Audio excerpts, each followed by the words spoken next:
ومن تبعهم بإحسان إلى يوم الدين.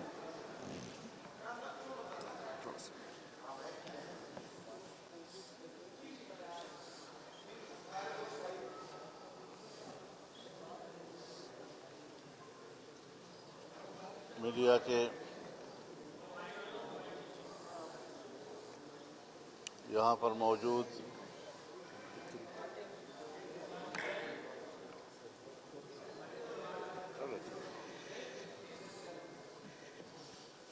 قائدین، ذمہ داران اور بالخصوص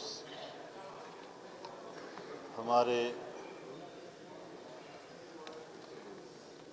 بزرگ خاتون مہمان جسے ہم خوش آمدید کہتے ہیں،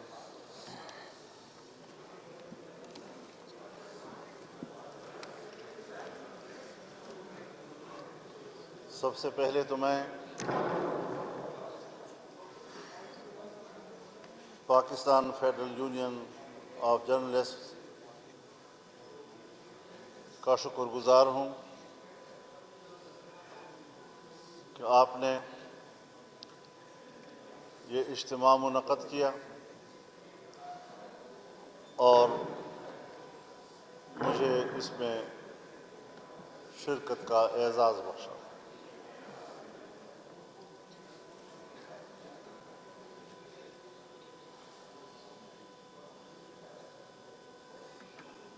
پی کا قانون جب آیا تو آپ کی یونین کی طرف سے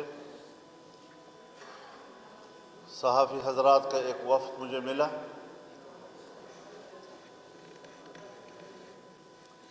چونکہ میں خود بھی میڈیا سے کچھ شاکی رہتا ہوں،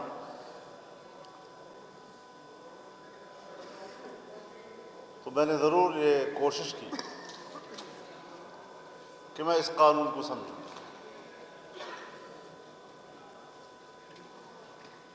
اور اگر اس میں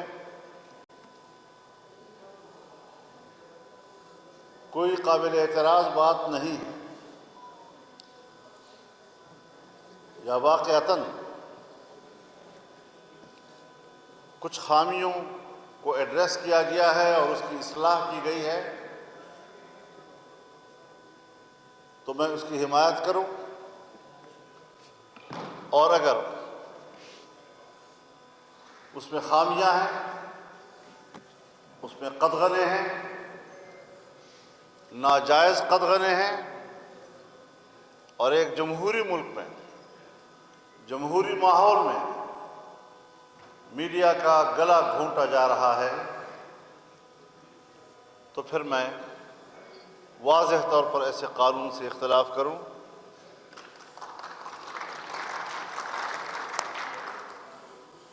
مجھے اس گفتگو کے نتیجے میں اس بات کا اطمینان ہوا کہ ماضی میں حکومتوں نے، ڈکٹیٹرز نے آزادی رائے پر جب بھی ہاتھ ڈالا ہے تو وہ سب سے پہلے انہوں نے صحافت کا گلا گھونٹنے کی کوشش کی ہے،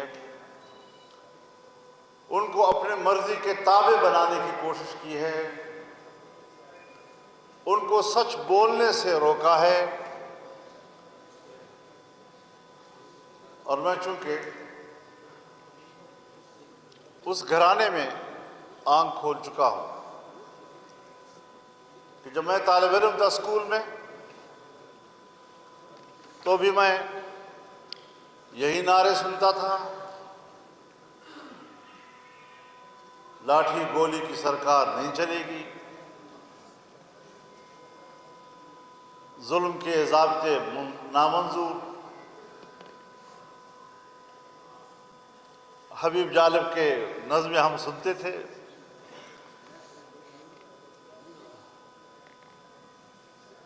امین گیلانی کی ہم نظمیں سنتے تھے، اور آزادی، جمہوریت بے لاگ تجزیوں کہ اس جدوجہد میں نے آنکھ کھولی ہے، اور میں آج بھی اس بات کا اعلان کرتا ہوں کہ صحافت کی دنیا میں قدغنوں کو نامنظور کرتا ہوں اور ان کی آزادی کے لیے آپ کو شانہ بشانہ کرتا ہوں۔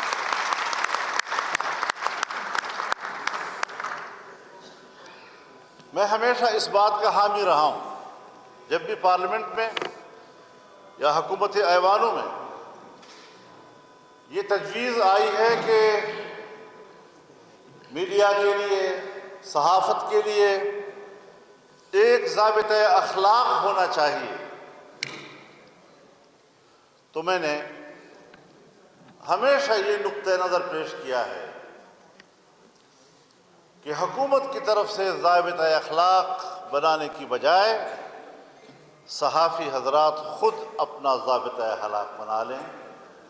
وہ بھی شریف لوگ ہیں، اس معاشرے کے لوگ ہیں، اگر ان کے نظام میں کوئی خامی ہے تو وہ خود بطور انسان کے اور شریف انسان کے سمجھیں گے کہ ہمارے اندر یہ خامی کیوں ہے اور ہماری وجہ سے کسی کی عزت نفس کیوں مجروح ہوتی ہے، ہم کیوں غلط خبر شائع کرتے ہیں، ہم کسی کے اوپر فیک الزامات کیوں لگاتے ہیں۔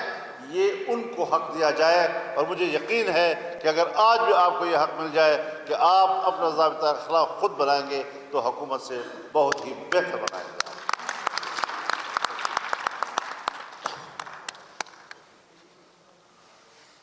باقی تو ظاہر ہے اسٹیج پر بہت سے اکابرین موجود ہیں، بہت سے لوگوں نے باتیں کرنی ہیں، تفصیلی گفتگو کی شاید گنجائش نہ ہو، لیکن ایک بات ہمیں ضرور سمجھنی ہوگی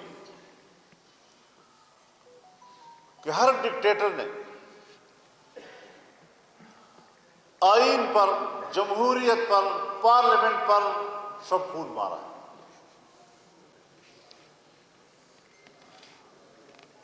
اور ابھی چند مہینے قبل 26ویں ترمیم کے نام سے جو شب خون مارا گیا، ہم نے اس کا مقابلہ کیا۔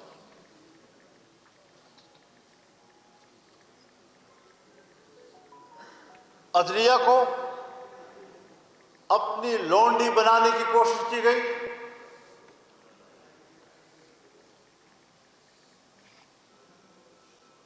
ملٹری کورٹس بنا کر بنیادی انسانی حقوق کو سکیڑا گیا، اور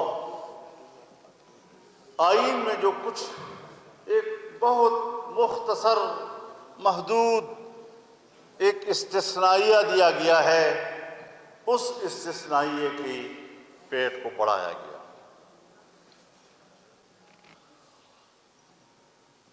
ہم نے اس مسودے کو مسترد کیا۔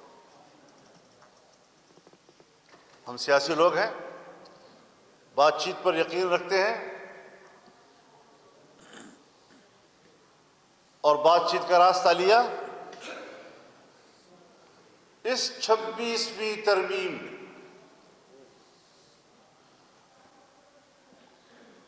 کے 56 کلازز تھے،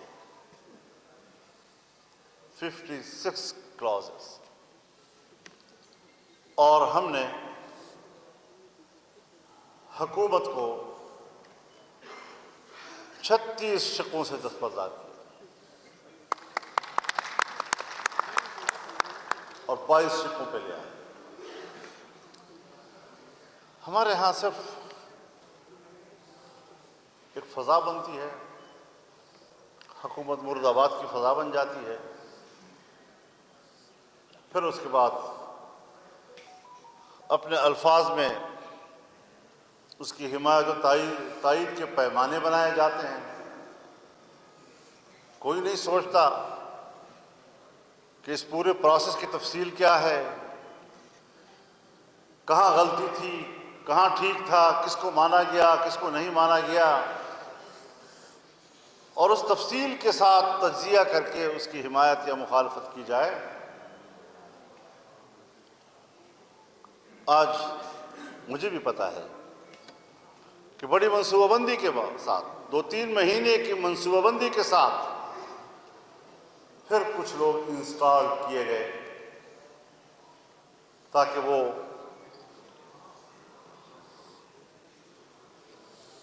جنہوں نے ایک جنگ لڑی، اصول کی جنگ لڑی، اس میں فتح پائی، لیکن اس نے حمایت کی، اس سے مخالفت کی، اور اس عنوان کے ساتھ معاملے کو پھر ایسا معمہ بنایا جا رہا ہے کہ عام آدمی پھر اس کے اوپر اپنی مرضی سے بحث کرنے لگے۔ جب بھی آپ کوئی نیا قانون لاتے ہیں اور جب آپ اس کو امپلیمنٹ کرتے ہیں تو امپلیمنٹیشن کے دوران کچھ نہ کچھ مشکلات ضرور آتی ہیں۔ ضروری ہوتا ہے کہ کچھ اس کی امپلیمنٹیشن میں جب مشکل آئے گی، کوئی خرابی آئے گی تو اس کی اصلاح کی جائے، نہیں کہ پورے پروسیس کا انکار کر دیا جائے، نہیں یہ کہ پورے اصول کا انکار کر دیا جائے۔ اگر عدلیہ کے حوالے سے میں آپ کو واضح طور پر کہہ دوں کہ ججز کی اپوائنٹمنٹ میں یا چیف جسٹس کی اپوائنٹمنٹ میں پارلیمانی کردار جہاں پوری دنیا کی جمہوریتوں میں ہے، 18ویں ترمیم کے ذریعے سے پارلیمنٹ کے کردار کو شامل کیا گیا تھا 1910-11 میں، اور پھر ایک چیف جسٹس صاحب کی دھمکی نے حکومت کو بلیک میل کیا، 19ویں ترمیم کے ذریعے پارلیمانی کردار نکال دیا گیا۔ آج پھر ہم نے اس میں پارلیمانی کردار کو ڈالا ہے۔ اب ظاہر ہے جس کی لاٹھی اس کی بھینس، میری حکومت ہوگی تو شاید میں اس کا غلط فائدہ اٹھاؤں، مسلم لیگ کی حکومت ہوگی، پیپلز پارٹی کی حکومت ہوگی تو وہ اس کا کوئی غلط فائدہ اٹھائیں، پی ٹی آئی کی حکومت ہوگی تو شاید وہ اپنے حکومت میں اس کا غلط فائدہ اٹھائیں۔ اب اس قسم کی چیزوں کا راستہ روکنا کچھ دشوار ضرور ہوتا ہے، لیکن ہمارا ایک عوامی پریشر ہونا چاہیے اس بات پر کہ اگر اس کا کوئی غلط فائدہ اٹھانا چاہتا ہے تو ہم اس کے غلط استعمال کے راستے روک دیں۔ تو اس صورتحال میں ضرور کچھ چیزیں آ رہی ہیں جو ہمیں بھی پتہ چلتا ہے کہ یہاں پر آپ اندازہ لگائیں، جب ملٹری کوڈ کو آئین کے ذریعے سے ہم سے نہیں منوایا گیا تو ایکٹ کے ذریعے ان کو طاقتور بنانے کی کوشش کی کہ جہاں 2/3 اکثریت کی ضرورت نہیں تھی۔ عدالتوں کے حوالے سے جو چیزیں وہ آئین میں ہم سے نہ منوا سکے وہ اپنی اکثریت کی بنیاد پر ایکٹ کے ذریعے سے وہ اقدامات کر رہے ہیں، اور آئین کے آنے کے بعد پھر سادہ اکثریت کے ساتھ ایسے اقدامات کرنا جو آئین کی ترمیم کے روح کے منافی ہو، یہی تو جمہوریت دشمنی ہے۔ ان کو احترام نہیں آئین کا، ان کو احترام نہیں پارلیمنٹ کے فیصلوں کا، ان کو احترام نہیں 2/3 اکثریت کے فیصلوں کا۔ آئیے ہم اس بنیاد پر بھی سوچیں کہ کچھ تھوڑا سا احترام کر کے آپ اس کو امپلیمنٹ کرتے، شائستگی کے ساتھ امپلیمنٹ کرتے، اور اس میں قانون کے ذریعے ایکٹ پاس کر کے آپ اس کی روح کو نہ چھینتے تو ایک اچھی پیش رفت اس بارے میں ہو سکتی تھی۔ تو اس حوالے سے سیاسی کھیل بھی کھیلے گئے، اپوزیشن کو تقسیم کرنے کی بھی کوشش کی گئی، پی ٹی آئی اور جے آئی کو دوبارہ لڑائی کی طرف لے جانے کی بھی کوشش کی گئی، لیکن ہم نے پوری دانشمندی کے ساتھ، سنجیدگی کے ساتھ اپوزیشن کو بھی اعتماد میں رکھا، یکجا رکھا، اور ہم نے ایک ایک قدم باہم مشاورت سے آگے بڑھایا، اور الحمدللہ اصولی جنگ ہم نے جیتی تھی۔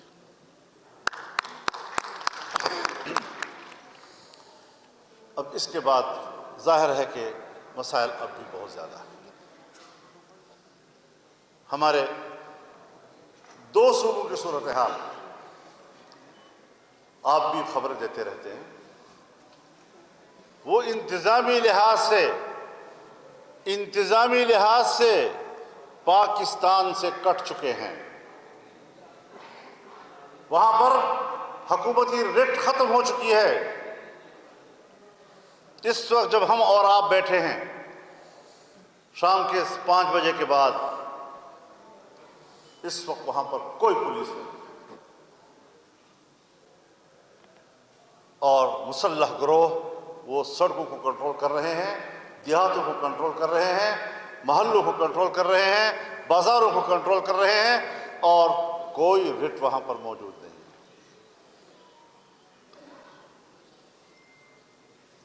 جو واقعہ وہ آپ تک بھیجنا چاہتے ہیں آپ وہی چھاپ لیتے ہیں۔ آپ کو بھی یہ علم نہیں ہے کہ اس ایک خبر کے پیچھے کتنے سینکڑوں خبریں چھپی ہوئی ہوتی ہیں جو آپ کو نہیں بتائی جاتی۔ اس سے ملک نہیں چلتے۔ بلوچستان کی صورتحال یہی ہے۔ کیا ہم نے کبھی سوچنا ہے ان سیاسی دھندوں سے جو اسلام آباد میں ہم کھیل رہے ہیں، اس سے فارغ ہوں گے تو ملک کے لیے کچھ کریں گے نا؟ میرے بھائیوں، دو عنوان ہیں اس ایک جنگ کے۔ کچھ لوگ ہیں جو نظریات کی جنگ لڑتے ہیں، لیکن ہماری کچھ قوتیں وہ اپنی اتھارٹی کی جنگ لڑتی ہیں۔ ان کو صرف اپنی اتھارٹی کی فکر ہوتی ہے، نہ نظریہ ہے، نہ ملک کی کوئی خیرخواہی ہے، صرف اور صرف اپنی اتھارٹی، نہ اس کی پرواہ ہے کہ ہمارا کردار پبلک کو قبول ہے یا نہیں۔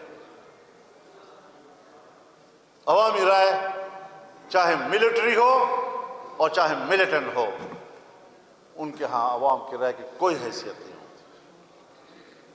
عوامی رائے کو سیاستدان لے کر چل رہے ہوتے ہیں، لیکن سیاستدانوں کو ملکی نظام سے بے دخل کیا جا رہا ہے، پارلیمنٹ کے کردار کو ختم کیا جا رہا ہے۔ اور ایک بار پھر میں آپ سے کہنا چاہتا ہوں کہ جمہوریت اپنا مقدمہ ہار رہا ہے۔ پھر ہم کدھر جائیں گے؟ یہ جو 2-4 آواز پارلیمنٹ میں بچے ہوئے ہیں، کل اس کو بھی باہر کر دیں، کیونکہ فیصلے تو عوام نے نہیں کرنے ہیں۔ عوام نے دکھاوے کے لیے قطار میں کھڑے ہو کر ووٹ ڈالنا ہوتا ہے، پھر جس نے بکسا کھولنا ہوتا ہے اس کی مرضی ہے کہ وہ کیا نتیجہ برآمد کرتا ہے۔ پھر ایسی حکومتوں پر عوام کا اعتماد نہیں رہتا۔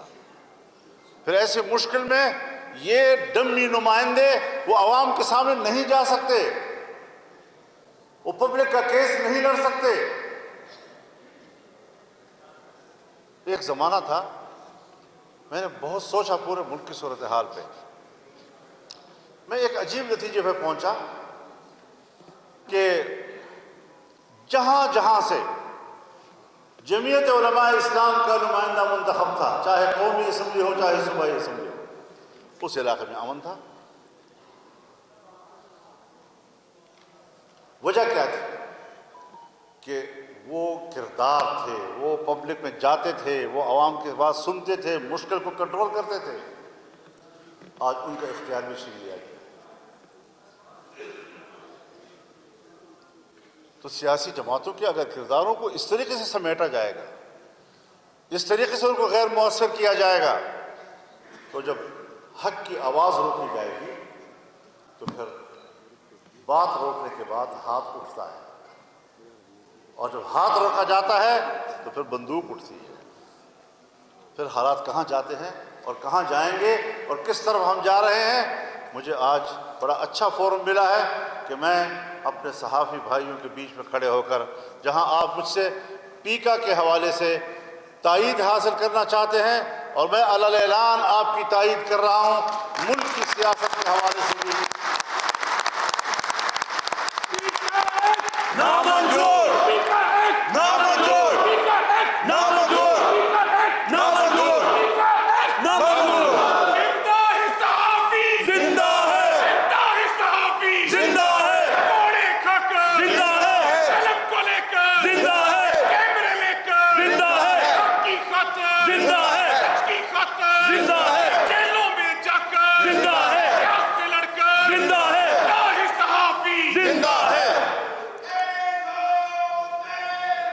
جدوجہد تیز ہو، جدوجہد تیز ہو، جدوجہد تیز ہو. اور پی کا ایکٹ پھی کا ایکٹ. ٹھیک ہے.